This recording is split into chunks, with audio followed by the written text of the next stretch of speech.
Welcome to the Growing Parent Podcast by Art of Superwoman, a platform where we'll be discussing all things parenting for preschoolers. Preschool years are a time of rapid and dramatic changes in a child's life.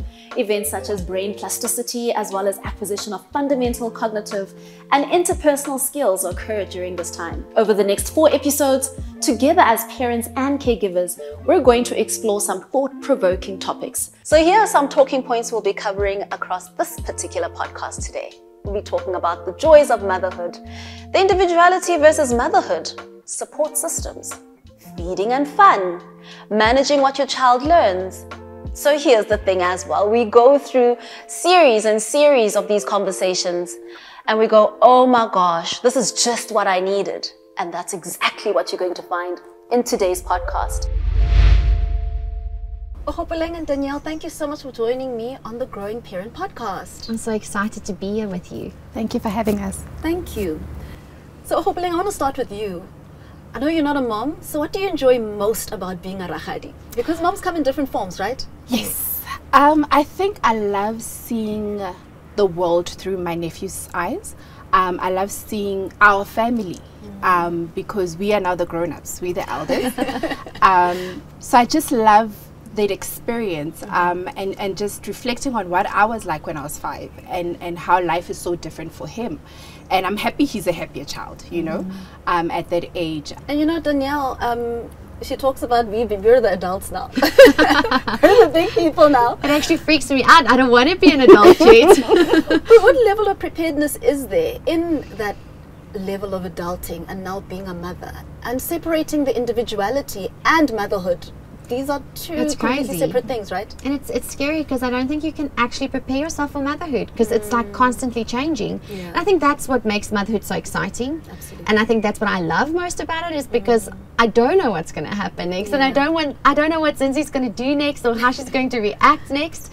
And you say like there's a preparedness. I'm an adoptive mom, so where a normal mom could have prepared for 9 months, I didn't have that. It was like 2 weeks and like bam, you're a mom. And it's this big responsibility. But I think it's so important to find that balance between being that individual and being that mom. And even though you feel so unprepared, somehow you are prepared. Absolutely. I mean, I want to come back to that. As an aunt, as a mother, there are so many moments in the milestones of our children growing up where we have to step into those moments with them and grow with them. And there's no level of preparedness, but in that moment you have to be prepared. You know, can you tell us a little bit about that? Let me start with you, Danielle. In that journey from you're not a mom, you're a person, you're Danielle, and then within 2 weeks you're a mom.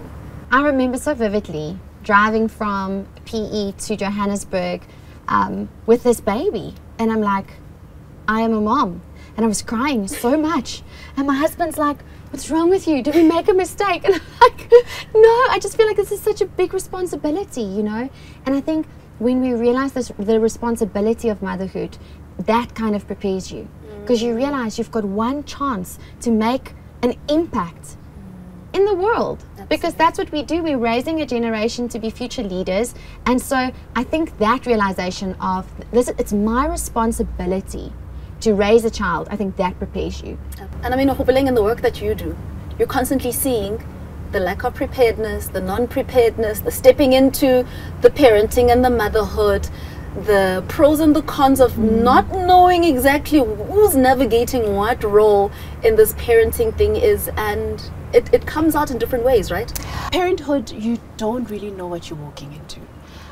This is a whole human being who has their own personality traits, and they can't talk, they can't do anything for themselves, but you know, they already have a soul. They're already here and they're already ready to put out into the world what has been put into them. And I think what you said about responsibility is exactly that. In that moment when your child is having a meltdown, they're experiencing something new. And as a parent, you may not know what it is exactly they need in that moment, but at least you've had a few meltdowns. Absolutely. You've learned, you know, how to calm yourself down and how to regulate yourself. So sometimes all it is just coming down to their level and having them understand, you know, that this is something, it's a different feeling, it's a scary feeling, but I'm here with you, and you're not alone. And I think a lot of parents actually need that for themselves. They need people around them who will hold their hands and say, actually, you are not alone. And this brings me to then the subject of a support structure. What does the typical support structure look like? Not everyone can have family around them. We saw it throughout the pandemic, right? You're dealing with your preschooler at home all by yourself, but what kind of support structures do you need as a mom or a dad? The structures of support have changed over the years. When I was growing up, we had a social worker in the community, but I'd never seen them in my home or at school. So I knew about that person, but I didn't know that it would be something that, you know, when I become a social worker, I'm actually more involved in other people's lives. And so for a generation that, you know, professionals may have not been accessible, they are now. For a generation where social media was not accessible, it is now, you know. There's 7 billion people in the world. There must be someone that is going through exactly what you're going through, or maybe has gone through that. And so I think it's really just about exploring those ways and finding ways that, you know, we are comfortable with. You might not feel like you're a support group kind of person, but maybe you are a one-on-one, I need to talk to another mother. Or, you know, you're okay with going to seminars. You don't mind going to seminars. You don't mind, you know, having play dates and having the children around as well as other parents. But it also depends on what works for you. Social media means different things for different generations. For the younger crowd, they could be getting their parenting tips on TikTok. For an older generation, it's just like, oh, you're just talking, you know, you're just putting things out there, you're just telling people your business. But for somebody else, it's actually more comforting to know that 11 o'clock at night I can be on my phone and just, you know, get information instead of waiting tomorrow to call an office and ask if, you know, there's someone available to see me. Absolutely. I mean, how did a support structure look like for you? Mine came through the form of starting my blog, and I found community through that way, right? And it just grew, and you know, I created an Art of Superwoman community. What did that look like for you? I know you have a very similar story. Yes, so like I have to say, with us it's different to the average mom because we adopted, and we actually lost a lot of family because of that, because they didn't agree with what we did. And despite of that, we really didn't care. We still wanted to adopt because it was a passion, and we knew that that was what we were supposed to do. And so we lost a lot of close people that was supposed to be our support structure. And I'm so thankful for social media, because social media became our support structure. Because we adopted transracially, there were so many things that I had to learn. I had to learn about Cindy's hair and her skin and just how to take care of her. And I wanted the best for her, and I wanted her to be in love with her hair and with herself. And so social media was amazing, and to this day I still revert to social media, and I'll pop a story and be like, listen girls, what am I supposed to do? And then they actually do give me sound advice. So a support structure is crucial, and I have to say my mom plays a very big role in our lives. Yeah. So we're at a stage where we're dealing with preschoolers, right? You and I are at that age. I'm not sure how old your nephew is, but man, are they fussy eaters. Tell me about it. One day it's soup, then we're going through a very, very hectic kind, like it's noodle textures. We're on rice. Are we on rice? It's just rice. We're on a lot of starch. Rice, you know, but it's so hard to balance the nutrition and you're stressed because you're like, are they getting everything they need? And she doesn't want to eat meat, so I'm so worried all the time. We can never get enough green. It's constant starches. It's our powdered milks, you know, to kind of supplement what they're eating. But how do we try and ensure, and I mean, I'll come to you, Hopeling, how do we try and ensure that we're getting as much balance in their meals as possible during this stage? What are kind of tips and tricks that you can give us? That's a bit tricky. And I say it's tricky because one thing will not work all the time. In the same way that today they want soup, and tomorrow it's not soup, it's something else. It's not going to be the same thing. But I think as a parent, just in the mindset about the food that you're preparing, you need to be consistent in that. Because you can't be presenting one thing one day, and it goes down well. You present it again, but in a different way, and it doesn't go down well, and be surprised at the reaction. communication becomes something else. What are you going through? What are you experiencing? Are you not liking the way that I'm preparing the food? Because that's where moms and dads really need to be creative about how they're going to present. And it's not always going to be, you know, a favorite. But you need to be willing to play the game.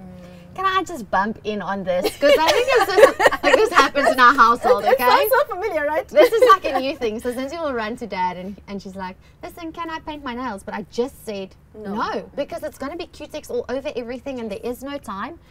And then he'll go yes because he doesn't know that I just said no. So we've put her down, we've sat her down and we had a really serious conversation with her.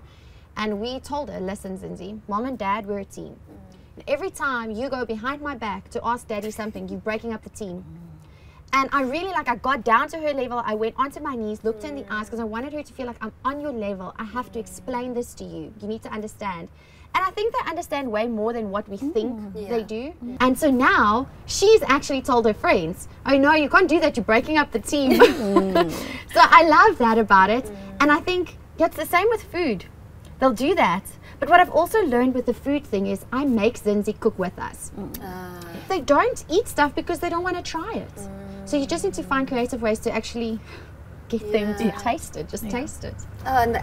You know, when they're involved in the kitchen, they feel so much more obligated to also be involved in the eating and in the exploring of different foods.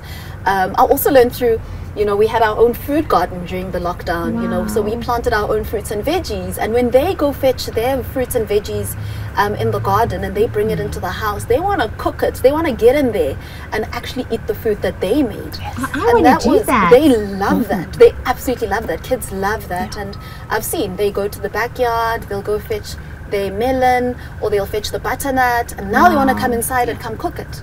So that's also another good strategy on getting them to get involved in the kitchen and eat their own food, right? Or it's not served, you know, in a very, I mean, think about when you go to a restaurant, you actually do think about what the plate looks like.